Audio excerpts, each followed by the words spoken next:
Hoy vamos a hablar sobre el embarazo y maternidad en la adolescencia, como el tema que corresponde a una de las últimas actividades de la asignatura de salud y sexualidad en la adolescencia. Algunos aspectos a considerar.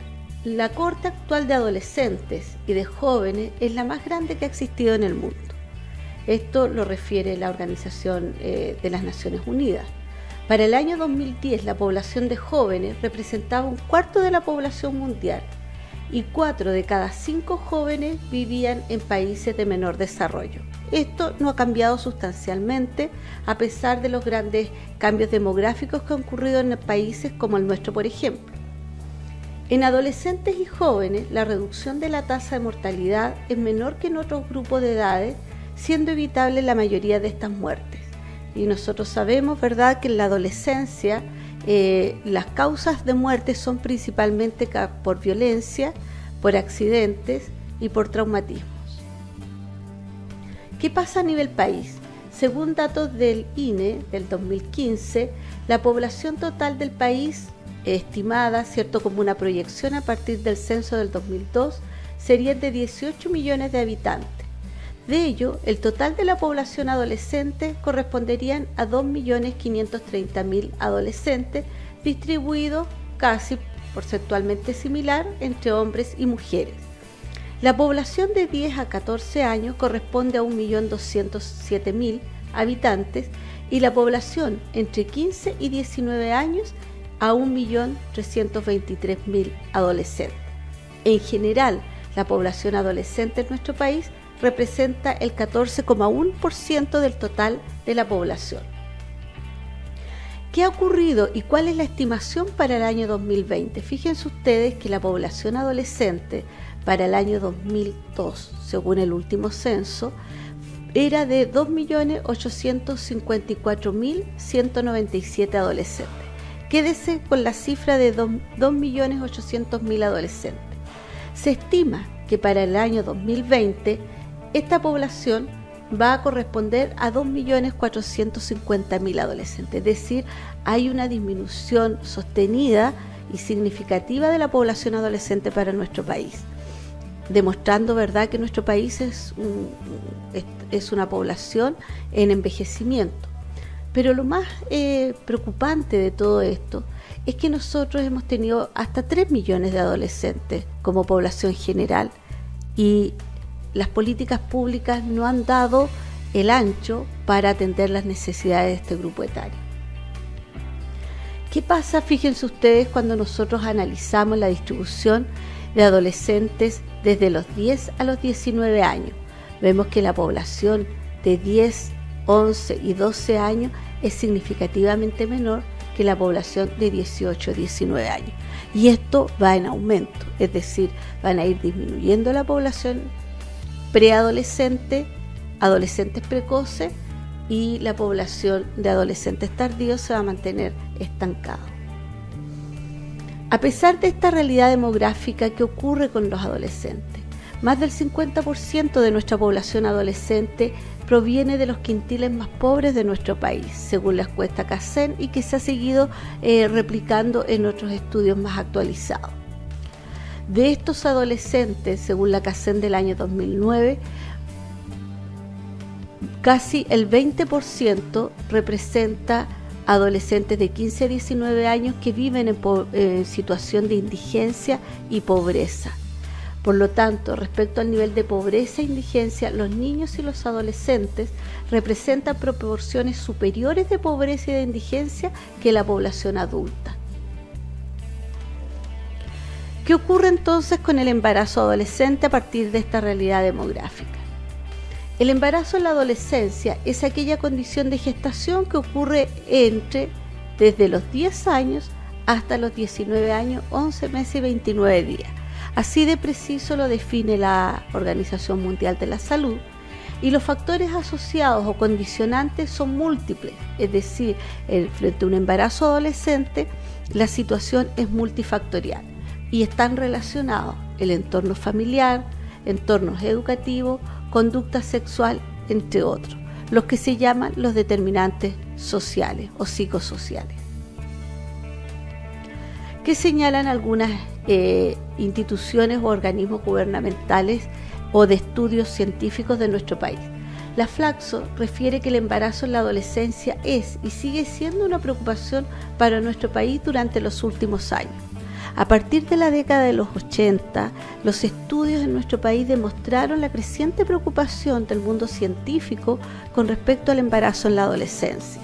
Sin embargo, las políticas públicas se tardaron más de una década, o más de 2 décadas en realidad, en hacer efectivas algunas políticas para reducir el embarazo en la adolescente, siendo estas todavía insuficientes. Para el año 2000, los objetivos sanitarios que abarcaban la década del 2000 al 2010 estableció reducir el embarazo adolescente no deseado en un 30%. Fíjense ustedes, y alcanzar una tasa de fecundidad igual a 0 en las menores de 14 años, y otro objetivo sanitario era retrasar la edad del inicio de la actividad sexual. Claramente estos objetivos sanitarios para el año 2010, cuando fueron evaluados, no fueron logrados, porque en realidad las políticas públicas nunca fueron y apuntaron seriamente a reducir estas tasas o alcanzar estos objetivos sanitarios. Para el año 2010, entonces, la Estrategia Sanitaria de Salud, que abarca 2011 al 2020, establece disminuir en un 10% la tasa de fecundidad proyectada en la población menor de 19 años. Es decir, aquí ya no se establece reducir a 0 la tasa de fecundidad menor de 14 años, porque se reconoce, ¿verdad?, a través de estudios, y la evidencia lo demuestra, de que hay un porcentaje importante de estos embarazos menores de 14 años que se refieren a abuso y violación. Y por otro lado, el retraso de la edad del inicio de la actividad sexual no es un objetivo que se logre, dado que si nosotros entendemos que los y las adolescentes tienen derecho a un ejercicio de su sexualidad siempre y cuando nosotros aportemos en educación y en acceso a los métodos anticonceptivos. Por lo tanto, las estrategias sanitarias para el año 2020 es reducir en un 10% esta tasa de fecundidad en toda la población adolescente. ¿Cuáles son las cifras actuales de embarazo adolescente de acuerdo al MinSal del año 2011 del Programa Nacional de Salud Integral de Adolescentes y Jóvenes? Fíjense ustedes que para el quintil 2005 al 2010 se ha mantenido prácticamente estable la tasa de embarazo adolescente, especialmente entre las de 15 a 19 años, de un 15,62% del total de madres adolescentes a un 15,52%. En las menores de 15 años se ha reducido de un 0,40 a un 0,38. O sea, los cambios para el año 2010 en realidad han sido marginales. Sin embargo, se ha observado que a partir del 2011 al 2012 ha habido una reducción interesante en la tasa de embarazos adolescentes global, de 15,56 para el año 2010 a 14,42 para el año 2012. ¿Qué explica esta reducción? Nosotros podríamos ver varios factores, pero podemos sí reconocer claramente la labor de nuestras matronas y matrones en la atención primaria, en que han hecho un trabajo sostenido hacia la comunidad adolescente escolarizada y aportar el acceso a la atención en salud sexual y reproductivo a este grupo etario, incluyendo en las últimas etapas a los adolescentes, que es todo un tema que nos aborda realmente con seriedad, la necesidad de atención en salud sexual y reproductiva para los adolescentes.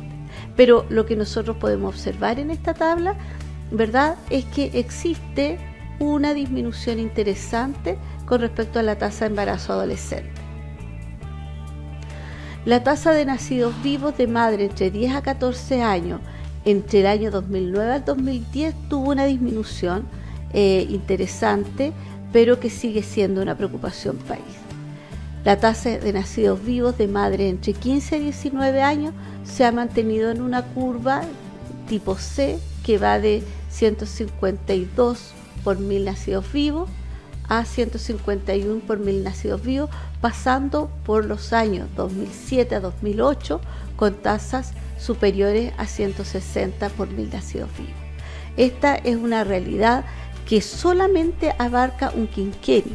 Si nosotros hiciéramos una retrospectiva desde los primeros estudios, a partir de la década de los 80 hasta la fecha, sí ha habido una disminución, pero que esta ha sido muy lenta a pesar de que estamos hablando de 3 décadas o más de tiempo. Esta gráfica muestra estadísticamente por qué de repente tenemos la percepción de que existen más embarazos adolescentes en una población X. Por ejemplo, si ustedes están en un CEFAM, le parece ver más madres adolescentes en control que mujeres en edad fértil. La verdad es que lo que ha ocurrido en nuestro país, si nosotros al analizar esta gráfica vemos, fíjense ustedes las cifras desde el año 1975 al 2005, que la tasa específica de fecundidad en las mujeres entre 20 a 24 años ha tenido una reducción significativa casi de un 0,1 puntos.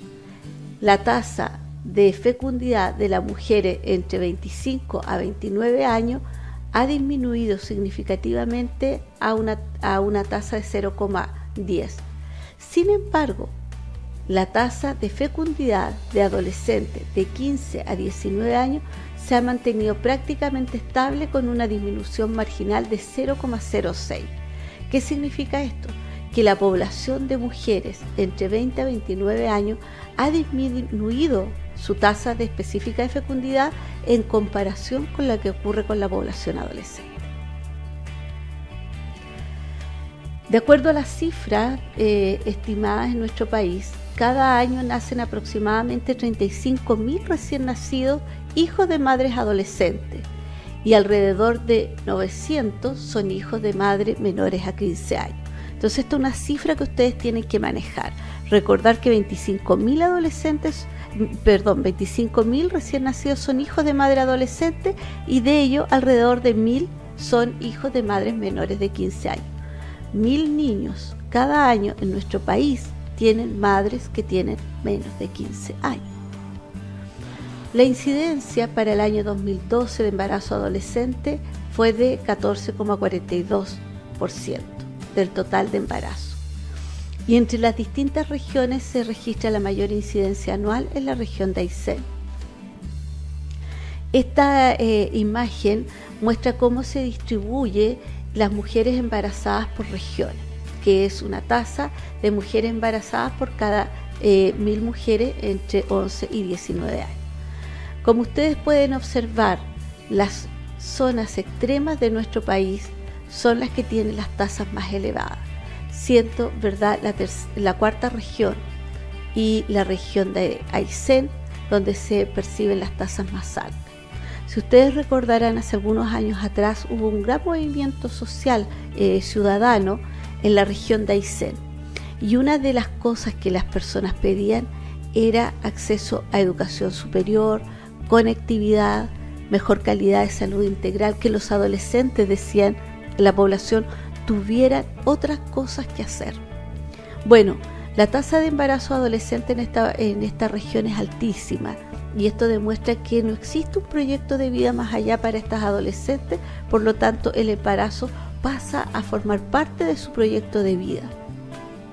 El promedio nacional de mujeres embarazadas, del total de mujeres embarazadas por 1.000 mujeres entre 11 y 19 años es de 3,1, es decir, de cada 1.000 adolescentes, 3,1 de ellas tiene un embarazo en nuestro país. En general, esta cifra no es alta en relación al concierto latinoamericano. Podríamos decir que en ese sentido Chile está dentro de los países latinoamericanos que tienen tasas de fecundidad adolescente más bajas. Sin embargo, no por eso resulta ser un problema multifactorial. ¿Cuál es el impacto del embarazo adolescente entonces? Tiene mayor riesgo de mortalidad materna, prematurez y bajo peso al nacer. Recordemos que la mortalidad materna en nuestro país son 49 mujeres que mueren producto del embarazo, parto y puerperio. y de estas 49 mujeres, 11 son adolescentes. La principal causa de mortalidad en las adolescentes es por preeclampsia y síndrome de Held. Las adolescentes de nivel socioeconómico bajo tienen más hijos y deben afrontar la crianza. Principalmente ocurre la reiteración del embarazo adolescente en esta población social más vulnerable. Postergan sus estudios y deterioran sus opciones laborales y desarrollo personal. Cuando uno analiza la población de mujeres jefas de hogar en nuestro país, por datos del CERNAM, un alto porcentaje de ellas fueron madres adolescentes. Por lo tanto, hay una perpetuación del círculo de la pobreza y es una expresión de profunda inequidad de género, puesto que el embarazo se transforma en una evidencia de la falta de educación sexual integral para las adolescentes y los adolescentes de nuestro país.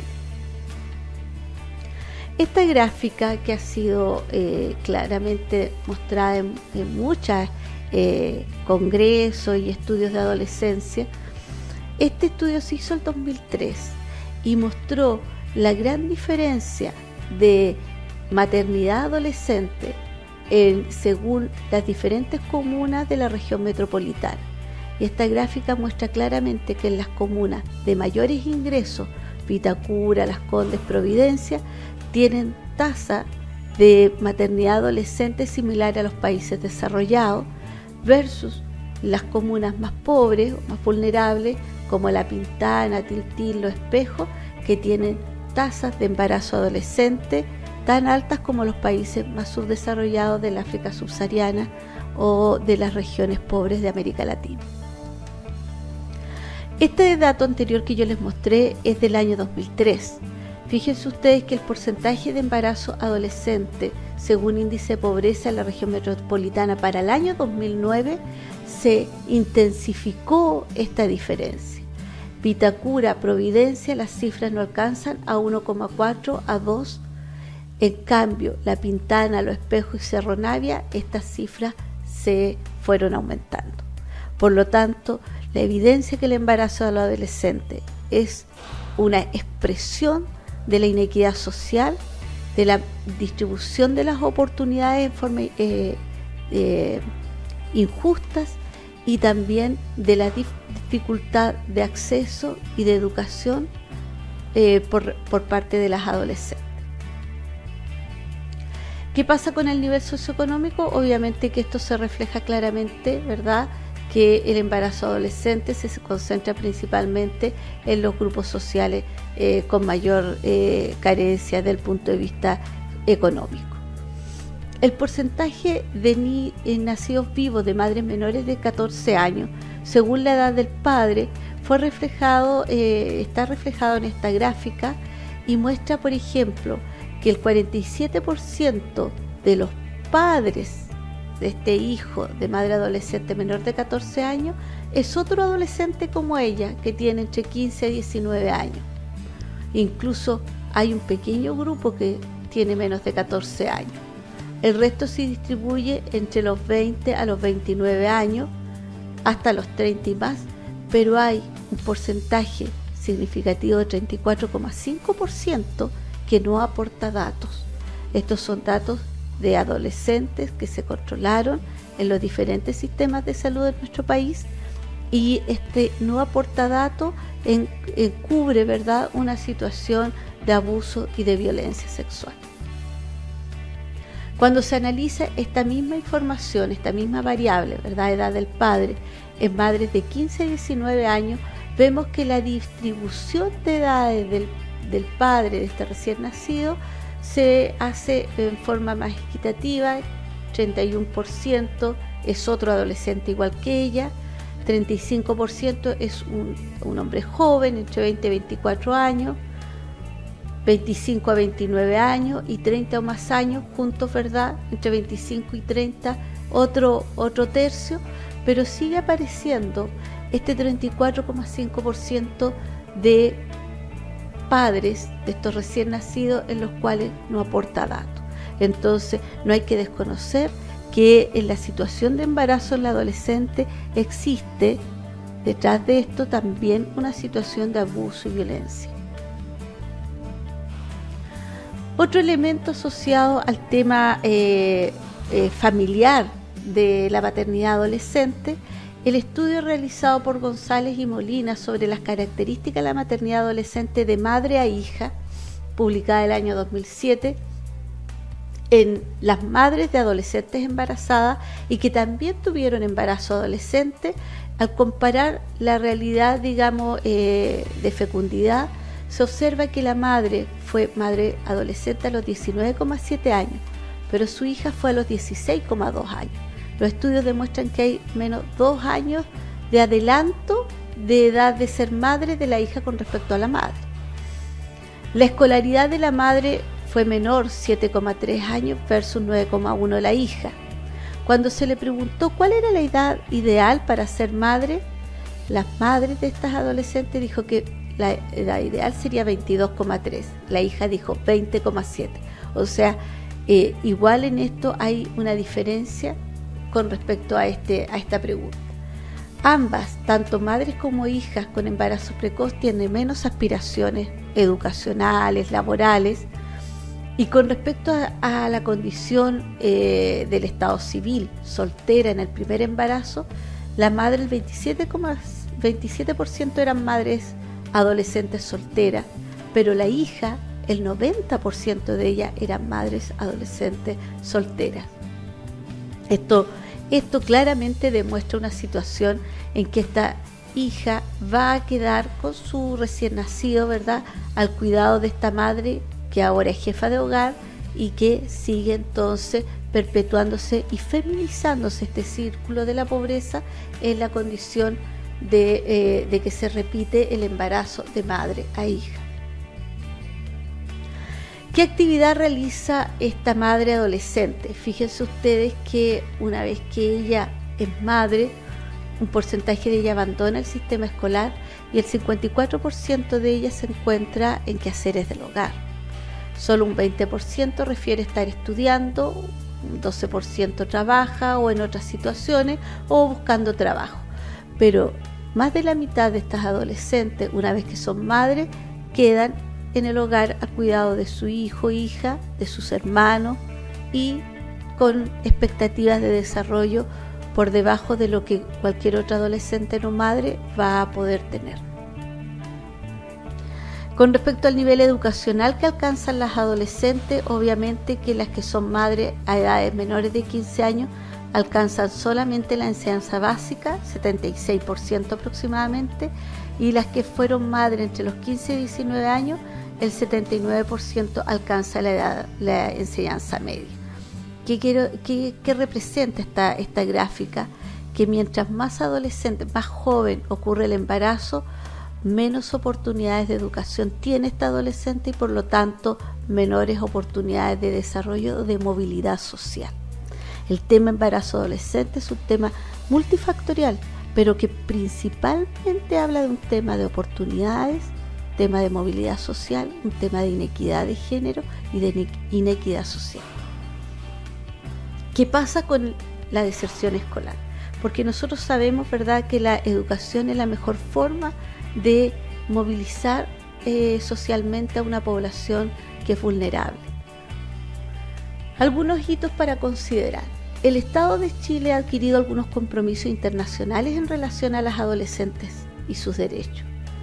Por ejemplo, ha firmado la Convención sobre Eliminación de toda forma de discriminación contra la mujer, la Convención de los Derechos del Niño, que este año cumplió 25 años de la firma de esta convención, el Programa de Acción de Conferencias para la Población Desarrollo del Cairo y la Plataforma de Conferencia de Beijing, entre otros. Es decir, el Estado, Chile como Estado, ha firmado algunos convenios que permitirían evitar la deserción escolar o permitir al adolescente mantener su desarrollo psicosocial aun cuando ocurra la condición de maternidad. Sin embargo, recién el año 1990 se instaló en la agenda pública la preocupación del embarazo adolescente, ¿ya? Y se planteó que el embarazo adolescente mantenía el círculo de la pobreza en familias de escasos recursos. Yo les señalaba que ya desde el año 80 o de mediados de los 70 habían evidencia de que el embarazo adolescente era un problema. Para el año 93 se hizo recién la primera encuesta nacional de la juventud, donde consultó sobre temas de sexualidad y embarazo. Y se tuvo ya una panorámica clara de lo que estaba ocurriendo en nuestra población adolescente. El año 92 se emite una circular, la circular 227, que buscó asegurar la permanencia de las adolescentes embarazadas y madres al sistema escolar para continuar sus estudios. Sin embargo, como era una circular, no era una ley, los colegios particular subvencionados o algunos municipios podían o no acatar esta circular, y eso ocurría así. Para el año 93, el Ministerio de Educación formuló y presentó sus políticas de educación en sexualidad, unas políticas muy claras, muy bien establecidas, pero que no pasaron de ser políticas que podían o no ser acogidas por los establecimientos educacionales. El año 95 se llevó a cabo las JOCA, Jornadas de Conversación sobre Afectividad y Sexualidad. Estas JOCA abrieron espacios para que los y las adolescentes conversaran al interior del establecimiento educacional sobre temas de sexualidad, de embarazo. No diría la comunidad, los poderes fácticos, la verdad, los grupos conservadores de nuestro país boicotearon fuertemente estas JOCAs y desaparecieron, duraron alrededor de 2 años aproximadamente.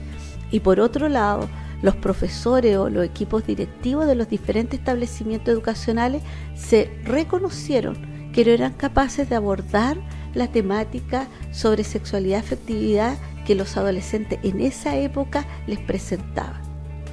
Pasaron algunos años, llegamos al nuevo milenio, ¿verdad? Y recién en el 2003 se reformó la Constitución y se estableció la obligatoriedad y gratuidad de la educación media, con 12 años de educación obligatoria. ¿Qué significó esta reforma constitucional? Que ya las adolescentes tenían que mantenerse en la educación, en los establecimientos educacionales, y ya no era una circular, sino que era una imposición por ley, la ley 19.876. Luego vino el año 2006, cuando el Ministerio de Salud dictó la Norma Nacional sobre Regulación de la Fertilidad, que reconoce el dar atención en salud sexual y reproductiva a las y los adolescentes y jóvenes. Sin embargo, pasó una larga discusión a nivel de tribunales constitucionales, porque nuevamente los grupos conservadores de nuestro país consideraron que los y las adolescentes no podían recibir esta atención sin la tuición de sus padres, donde fuera informado, etcétera, una serie de cortapisas, digamos, para evitar este acceso a la atención a los y las adolescentes, aun cuando estos mismos grupos consideran que un niño de 14 años es imputable por ley si roba un celular, por ejemplo, pero no para tener acceso a la atención en salud. Bueno, esta larga discusión, recién para el año 2010, que se promulga esta ley, que es la 20.418, donde además se logra incorporar la educación sexual obligatoria en el currículo de enseñanza media. Y esto fue reconocido como un derecho de las y los adolescentes y jóvenes y una obligación del Estado junto con el acceso a anticoncepción. Sin embargo, ¿en qué se tradujo esto? En que algunos establecimientos lo acogieron, otros no, se escudaron en la libertad de educación. Nuevamente, entonces, hemos llegado al año 2010 y la educación en sexualidad y afectividad sigue siendo una deuda del Estado de Chile a los y las adolescentes de nuestro país. En esa realidad estamos hasta la fecha. La nueva reforma de educación en nuestro país no ha considerado el tema de la educación en sexualidad y afectividad como un tema importante. Los grupos de adolescentes sí lo están considerando y están exigiendo una educación laica, pluralista, sin discriminación. Bueno, volviendo entonces al tema de la deserción escolar, ¿por qué tocamos el tema de la educación sexual? Porque esto viene todo entrelazado, ¿verdad? Los tipos de establecimiento del cual provienen nuestros adolescentes son principalmente colegios municipales, más del 60%. Y eso entonces habla de la necesidad de que el Estado de Chile entregue en forma precisa y certera educación en sexualidad, afectividad y acceso a anticoncepción, por lo menos a los y las adolescentes que están bajo la atención de los municipios de nuestro país. Hay un 36% de madres adolescentes que pertenecen a colegios particulares subvencionados. ¿Qué otra condición interesante? Al hacer un análisis de la encuesta CACEN del año 2006 al 2009 sobre la asistencia a los establecimientos educacionales, fíjense ustedes que las embarazadas para la CACEN del año 2006, el 73,3% no asistía a los establecimientos educacionales. Para el año 2009, esta cifra disminuyó a 67,5%. Recordemos que para estas dos encuestas, la ley de obligatoriedad ya existía. De acuerdo a los quintiles de ingreso de las familias, fíjense ustedes que a menor quintil de ingreso es mayor el porcentaje de embarazadas que no asisten al establecimiento educacional y disminuyendo progresivamente de acuerdo a los diferentes quintiles. Es decir, nuevamente observamos que aun cuando existe la ley, aun cuando la mayoría de estas adolescentes pertenecen a establecimientos municipales, aun cuando la población de más vulnerables son las que tienen protección del Estado, son estas adolescentes las que no asisten al establecimiento educacional. Podríamos discutir las causas, ¿verdad? Este es un estudio que les traigo para mostrar un poco la realidad regional. Es el estudio publicado en la Revista Médica de Chile sobre la relación del embarazo adolescente y deserción escolar.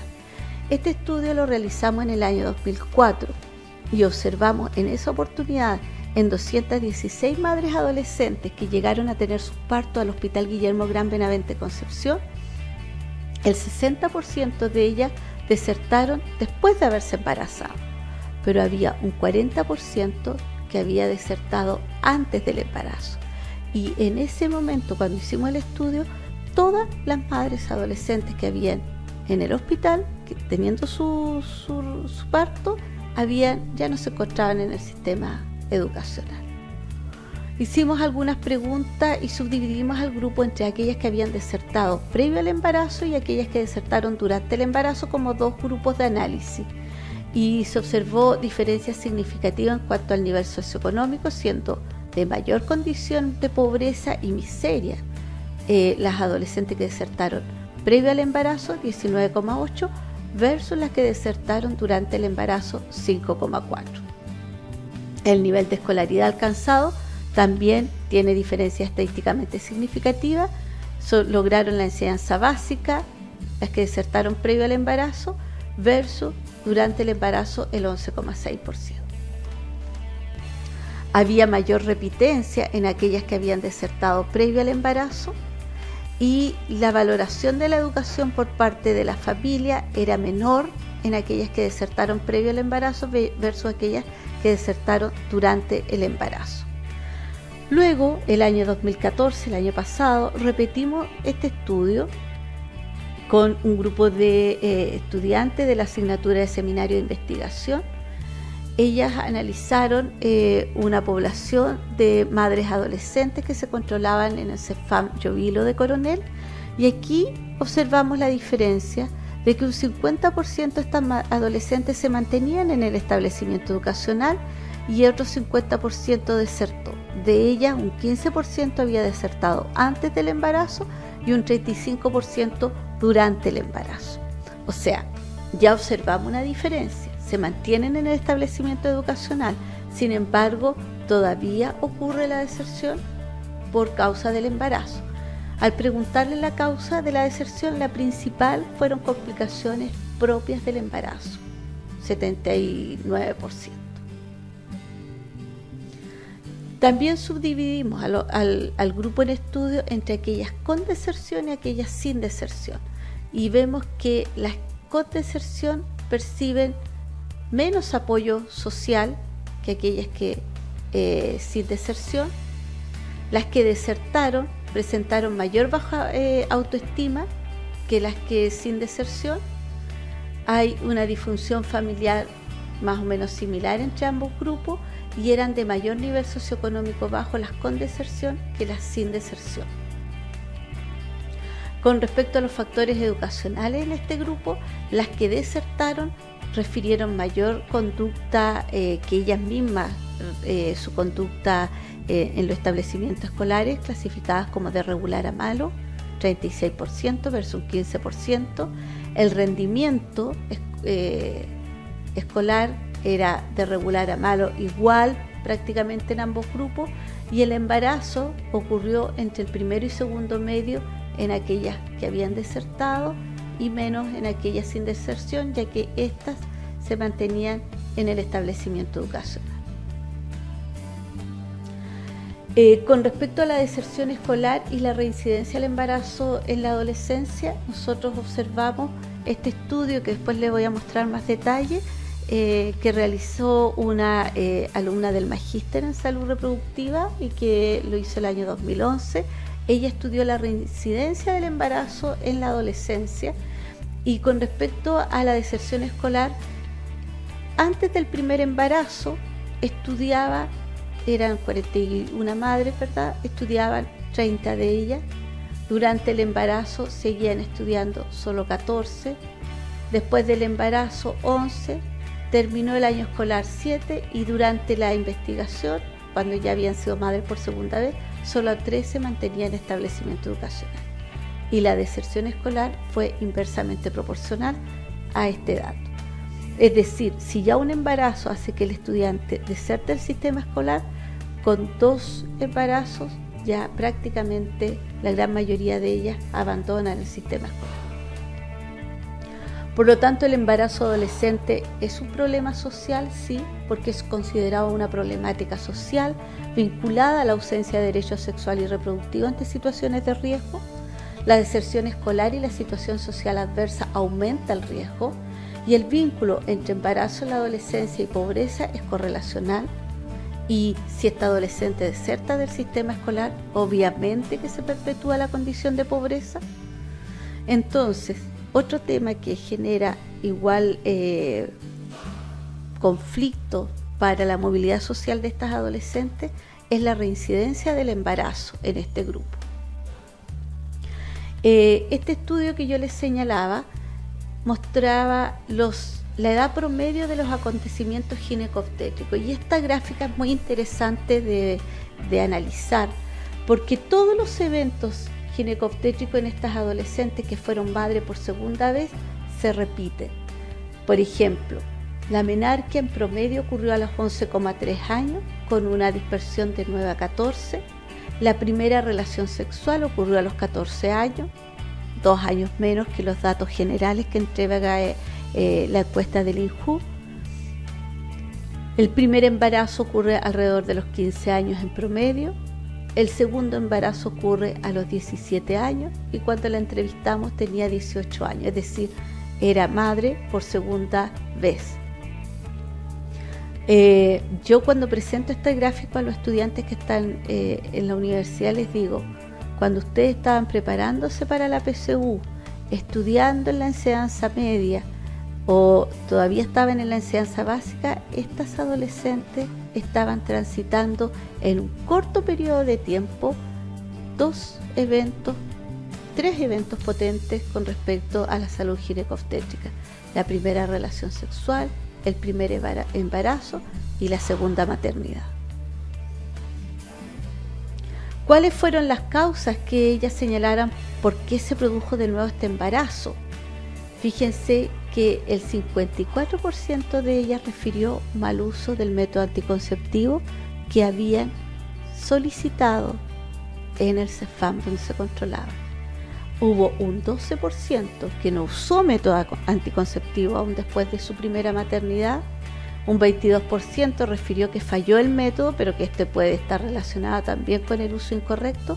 Pero ojo, hay un 10% de estas adolescentes que desearon volver a ser madres. Y este es un tema digno de estudiar, el deseo de embarazo durante la adolescencia. ¿Qué método anticonceptivo usaron en el primer embarazo y en el segundo embarazo? Fíjense ustedes, en el primer embarazo, después del primer embarazo, el 73% de ellas pidió métodos anticonceptivos orales. Recordemos que estamos con adolescentes. Esta adolescente fue madre alrededor de los 15 años, 15, 16 años, y ella solicitó los ACOS porque consideraba que sí los podía usar adecuadamente.